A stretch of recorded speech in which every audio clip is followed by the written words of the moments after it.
যদি মনে করেন হাফিজুর রহমান ভালো, অবশ্যই মনে করবেন তার আব্বা আম্মা অবশ্যই ভালো। যদি মনে করেন নাসিরউদ্দিন মাওলানা ভালো, অবশ্যই মনে করবেন তার মা বাবার অন্তর ভালো। কারণ ভালো গাছে ভালো ফল, মান্দার গাছে কোনোদিন আমের আশা করা যায় না।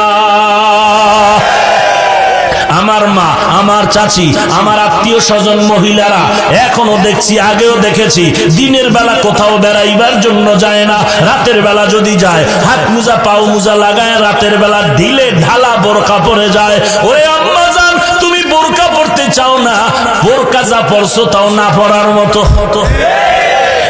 স্টাইল করে বোরকা পরলা, এই বোরকায় রসুলের তরিকা মতো হয়নি, এই বোরকায় সওয়াব হবে না, বরং তোমার উপরে গজব নেমে আসবে। আমার মা কোরআন তেলাওয়াত করে, তাসবিহ নিয়ে দরুদ শরীফ পড়ে, ইস্তেগফার পড়ে, আলেম ওলামার মা পর্দা করে। ওরে এই